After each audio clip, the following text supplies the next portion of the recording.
ഇന്ന് തന്നെ ഡൗൺലോഡ് ചെയ്യൂ. കാണൂ നിങ്ങളുടെ ഫേവറേറ്റ് ഷോസ്. നിങ്ങളിത് ഏത് സ്വീറ്റ്സിന്റെ കാര്യം പറയുന്നേ? എനിക്കൊന്നും മനസ്സിലാവുന്നില്ല. എനിക്കും മനസ്സിലാവുന്നില്ലല്ലോ. അമ്മേ, ഇവര് അമ്മ നേരത്തെ ഉണ്ടാക്കിയ സ്വീറ്റ്സിന്റെ കാര്യം പറയുന്നത്. അമ്മേ, എനിക്ക് കുറച്ചുകൂടി കഞ്ഞോളം പേ. മതി മതി. മോളെ, നിന്നെ സ്നേഹിക്കാനോ നിനക്ക് വാത്സല്യം പകരാനോ ഇതുവരെ കഴിഞ്ഞില്ല. ഈ ജീവിതം മുഴുവൻ നീ എന്നെ കുറ്റപ്പെടുത്തിയേക്കാം. പക്ഷെ സത്യങ്ങൾ എന്താന്ന് നീ അറിയുമ്പോ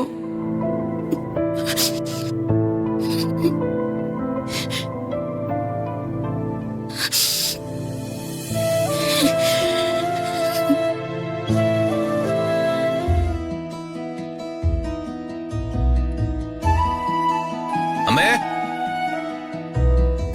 എവിടെ അമ്മ? ഇപ്പൊ വരും. അതെ വന്നല്ലോ. കോളം തഴഞ്ഞോ? കോളം തഴഞ്ഞില്ലല്ലോ. എന്റെ വന്ധ്യമാതാവ് കൂടി വരാനുണ്ട്.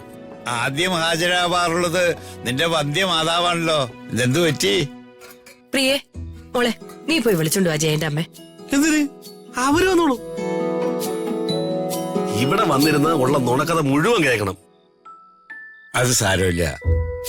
കാര്യം എന്തൊക്കെ പറഞ്ഞാലും അത് നിന്റെ അമ്മയല്ലേ. മോള് പോയി വിളിച്ചോണ്ട്. അവരുടെ ആ മുറിയിലെ കസേരയിൽ ഉറങ്ങുന്നുണ്ടാവും. ചെല്ല്. അത്താഴം വിളമ്പുമ്പോ കുടുംബത്തിലുള്ള എല്ലാവരും ഒരുമിച്ചിരുന്ന് കഴിക്കണം. അതൊരു സമാധാന. എനിക്ക് എന്റെ പെറ്റതല്ലേ ഒരു സമാധാനം കേട്. അവര് മരുമോളോടുള്ള അംഗം നിർത്തി. ഇപ്പൊ എന്റെ അടുത്താ അംഗം കുറിക്കാൻ. ഞാൻ ആരാടാ? പുത്തൂരം വീട്ടിലെ ഉണ്ണിയർച്ച്. എന്താടാ അരിങ്ങോടാ ഒന്നും മിണ്ടാത്തത്? ഞാൻ അരിങ്ങോടോ പറങ്ങോടൊന്നുമല്ല. ഞാൻ ജയന. മുഴുവൻ പേര് ജയചന്ദ്രൻ. എടാ, നിനക്ക് ആ പേരിട്ടത് നിന്റെ അച്ഛനാ. നിനക്ക് ഞാൻ ഇടാനിരുന്ന പേര് അതല്ല. അതെന്തോന്നാ? കിടന്ന മുള്ളി. അയ്യേ,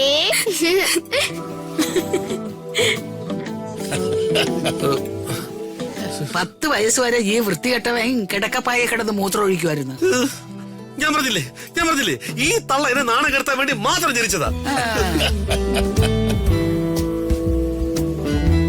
കിട്ടുന്ന അവസരങ്ങളിലെല്ലാം നിന്നെ ഞാൻ നാണം കെടുത്തും. അല്ലെങ്കിൽ നീ എന്റെ ഡിമാൻഡ് അംഗീകരിക്കണം.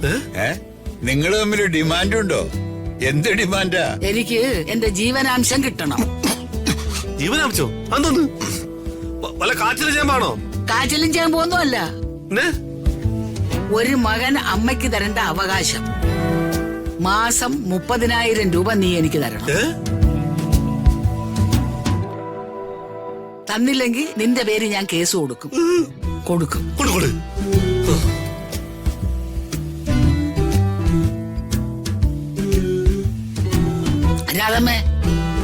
രാധമ്മയോടും എനിക്ക് പരാതിയുണ്ട്. പരാതിയോ? എന്തു പരാതി? ഈയിടെ ഇവിടെ ഉണ്ടാക്കുന്ന പലഹാരങ്ങളിൽ ഒരു തരി പോലും എനിക്ക് തരുന്നില്ല.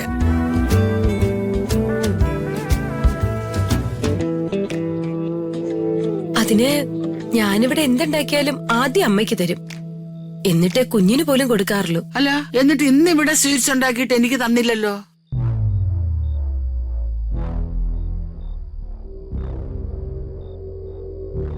അച്ഛമ്മയ്ക്ക് തന്നല്ലോ. ഹൃദയ ആന്റി അല്ലേ അച്ഛമ്മയ്ക്ക് തന്നത്?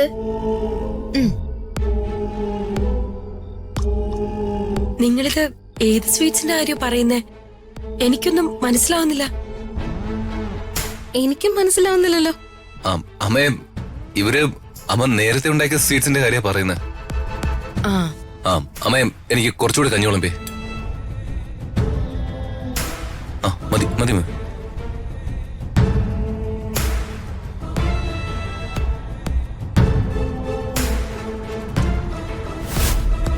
പക്ഷേ രാധമ്മ സാധാരണ ഉണ്ടാക്കുന്ന സ്വീറ്റ്സ് പോലെ അല്ല ഇത്. ഇതിനും വേറിട്ടൊരു ടേസ്റ്റ്. അതാ ഞാൻ ആദ്യമേ പറഞ്ഞത്. അമ്മ ഇത് ആരും അറിയാതെ വളരെ രഹസ്യമായിട്ട് ഉണ്ടാക്കിയ സ്വീറ്റ്സാ. മാഡത്തിനോട് പോലും അമ്മ ഉണ്ടാക്കിയതാണെന്ന് പറയരുതെന്നാ എന്നോട് പറഞ്ഞിരിക്കുന്നത്.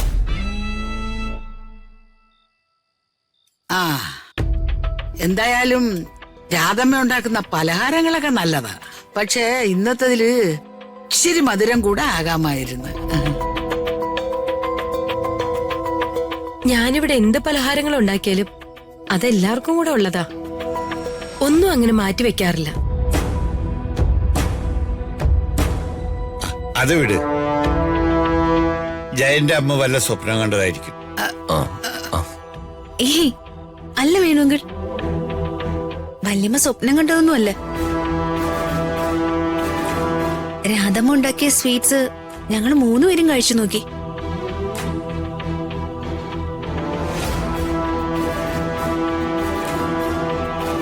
ഞാനും ഐഷുക്കുട്ടി പിന്നെ വല്യമ്മ. അല്ലേ ഐഷുക്കുട്ടി? അതെയല്ലോ.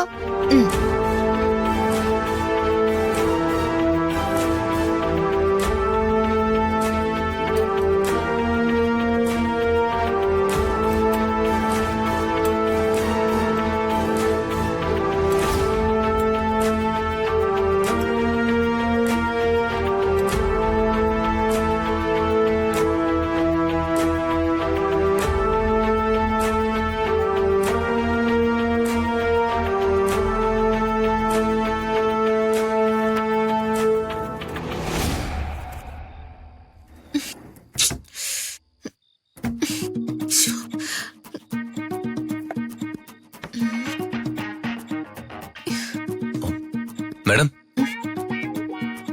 മാഡം എന്തേ നോക്കുന്നത്? കുന്തം. കുന്തം പോയാലേ കുടത്തിലും നോക്കണമെന്ന് mister K Venugopal, my father, പറയുന്നത് ഞാൻ കേട്ടിട്ടുണ്ട്. ദേ, തമാശ കൊണ്ട് എന്റെ അടുത്തേക്ക് വന്നേക്കരുത്.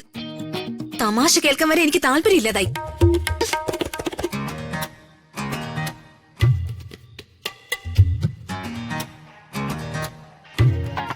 ഋതിക മാഡം, ആ സീറ്റ്സ് കൊണ്ടുവന്ന ബോക്സ് തിരയ. അതിനി ആര് തിരഞ്ഞാലും കിട്ടാൻ പോകുന്നില്ല.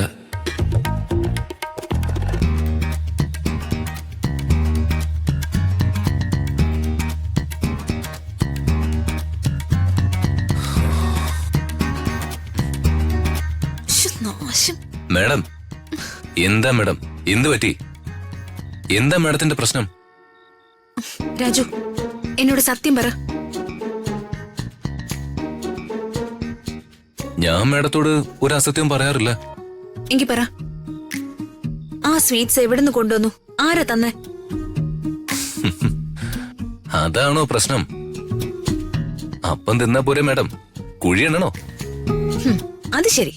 അപ്പോ രാജു എന്നോട് കള്ളം പറയാനും തുടങ്ങി അല്ലേ? ദൈവമേ, എന്റെ ഒരേ ഒരു പ്രേമം ഇങ്ങനെ ആയിപ്പോയല്ലോ ഭഗവാനെ.